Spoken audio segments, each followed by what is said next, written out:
פרשה בארבע, אקטואליה בפרשת השבוע, עם הרב אהרון לוי. שלום לכם.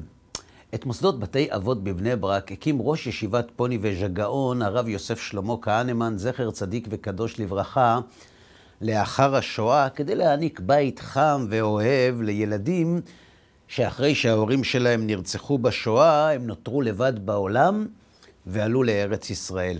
בבתי אבות דאג להם הרב מפוניבז' לבגדים חדשים, לאוכל חם, ולכל מה שילדים יתומים צריכים, כדי לא להרגיש שונים מילדים אחרים שאיתם הם למדו במוסדות החינוך השונים. למוסד הזה של הרב מפוניבז' הגיע יהושע אחרי השואה, כשהלב שלו עמוס בזוועות להם הוא היה עד במחנות הריכוז. באחד הלילות, כך סיפר יהושע, לא נרדמתי מרוב געגועים, וממש לפנות בוקר נפתחה פתאום דלת החדר שבו ישנו, ובפתח עמד הרב מפוניבז'. הוא עבר בשקט ליד כל ילד ונשק אותו על המצח. כשהוא הגיע אליי וראה שאני ער, הוא התיישב לידי על המיטה, ליטף לי את היד ושאל למה אני לא ישן. אמרתי לו שבכיתי ושאני מתגעגע לאבא ושחלמתי חלומות רעים, ואז הרב חיבק אותי, ניגב לי את הדמעות ובכה במקומי. אתה יודע יהושע, אמר לי הרב, אתה לא צריך לבכות. עכשיו אני אבא שלך. בגלל זה נכנסתי לחדר שלך, כי הרגשתי שאתה בוכה. זה לא נכון, אמרתי לו, סיפר יהושע. אתה לא רק אבא שלי, אתה נשקת את כל הילדים. אתה לא רק אבא שלי, אם היית רק אבא שלי, אז למה נשקת את כולם? זה בגלל משהו אחר, אמר לי הרב. מחר אני נוסע לאמריקה להיפגש עם יהודים עשירים ולבקש מהם שיתנו לי כסף כדי לקנות לכם בגדים ומשחקים. ואני כבר לא צעיר, וזה מאוד לא קל בשבילי. באתי לנשק את הילדים שלי לפני שאני נוסע, כדי לקבל מכם כוח, אמר הרב מפוניבז', כדי שכשאהיה באמריקה ואתפוק על הדלתות של העשירים והם לא ייתנו לי כסף, שאני לא אתייאש. לכן אותם נשקתי. אבל רק לידך יהושע אני יושב. וכך ישב הרב מפוניבז' לידי, סיפר יהושע, וסיפר לי סיפורים עד שנרדמתי. כשהרב ישב לידי, סיפר יהושע, אחרי 15 שנה, עוד לא הכרתי את גדלותו של הרב. הרגשתי לידו כל כך טבעי, כמו שכל ילד מרגיש כשאבא שלו יושב לידו. אבל היום, כשאני נזכר בלילה ההוא, אני בוכה מהתרגשות. באותו זמן לא ידעתי שגדול הדור יושב לידי, וגם לא היה נראה עליו שהוא כל כך עסוק.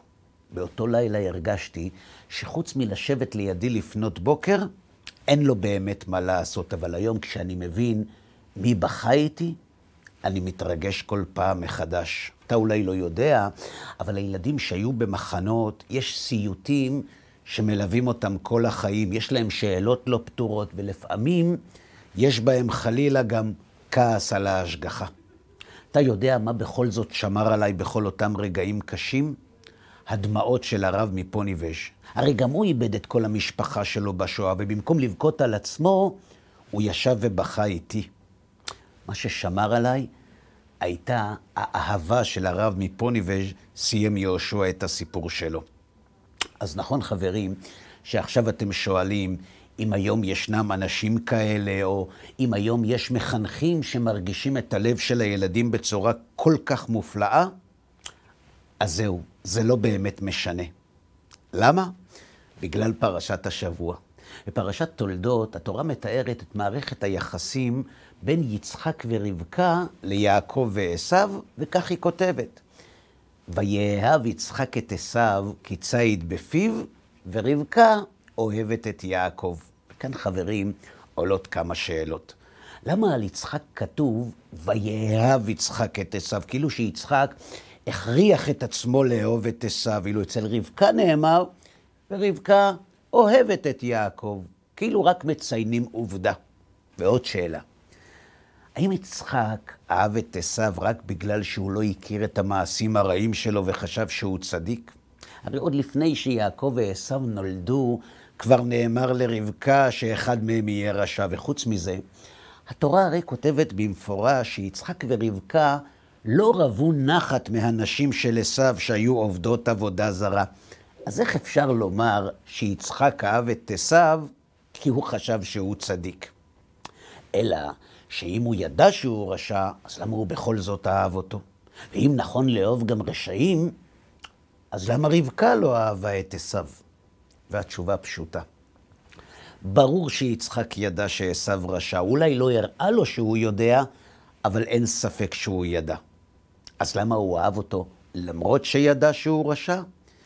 בגלל הבית שבו יצחק גדל.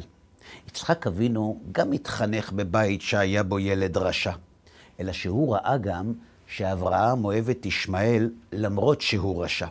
ובנוסף לזה הוא גם ראה איך בסוף האהבה של אברהם אבינו לישמעאל גרמה לישמעאל לחזור בתשובה. לכן יצחק אהב את עשיו. מניסיון החיים שלו יצחק הכיר בחשיבות העצומה של האהבה בחינוך הילדים, והוא ידע שהדרך היחידה לעזור לעשיו להתמודד עם היצרים שלו זה רק בעזרת האהבה. לכן הוא אהב אותו, כדי להעניק לו כוח להתמודד עם היצרים שלו. בתיאור האהבה של יצחק לעשיו, התורה מבקשת ללמד שלאהוב ילד כמו יעקב שיושב ולומד תורה, זה גם מאוד קל וגם מאוד טבעי. לכן אצל רבקה נאמר, ורבקה אוהבת את יעקב. אבל לאהוב ילד שלא הולך בדרך ההורים שלו, זה כבר סיפור אחר. זה גם מאוד קשה וזה גם לא טבעי. זו צריכה להיות אהבה יזומה. לכן אצל יצחק נאמר, ויאהב יצחק את עשיו. פרשת השבוע התורה מלמדת שני יסודות חשובים שיכולים לסייע לנו להצליח בחינוך. אחד, שילדים אי אפשר לחנך בלי אהבה. והשני, שאם ילדים רגילים אי אפשר לחנך בלי אהבה, ילדים מיוחדים ומתמודדים על אחת כמה וכמה. ואת זה ידע הרב מפוניבז'. הוא ידע שילדים שעברו את מוראות השואה הם לא ילדים רגילים, ואם בכל זאת רוצים לשמור להם על האמונה ולגדל אותם לתורה, הדרך היחידה להצליח בכך היא בעזרת האהבה, ויהושע יוכיח. למרות כל מה שעבר עליו, ולמרות שעברו כל כך הרבה שנים, את האהבה של הרב מפוניבז' הוא מעולם לא שכח, והיא ששמרה על האמונה שלו עד שהוא נהרג מפגיעה ישירה של מרגמה במלחמת ששת הימים במערכה לשחרור ירושלים העתיקה. ועוד נקודה לסיום, אם האהבה מסוגלת להחזיר למוטב גם ילדים שלא הולכים בתלם, אז למה האהבה של יצחק לא גרמה לעשיו לעשות את מה שישמעאל עשה, לחזור בתשובה? והתשובה פשוטה. אהבה היא לא בשביל, היא אהבה. אם אנחנו אוהבים בשביל, זה לא יצליח. האהבה של יצחק לעשיו לא הצליחה לשנות אותו, כדי שנלמד שצריך לאהוב ילדים שלא הולכים בתלם, גם אם האהבה שלנו אליהם לא תצליח לשנות אותם. ויהי רצון שהדברים שאמרנו יעמדו לזכות ולעילוי נשמת יהושע בן חיה שרה ומשה, עליהם השלום. שבת שלום. פרשה ב4, אקטואליה בפרשת השבוע, עם הרב אהרון לוי.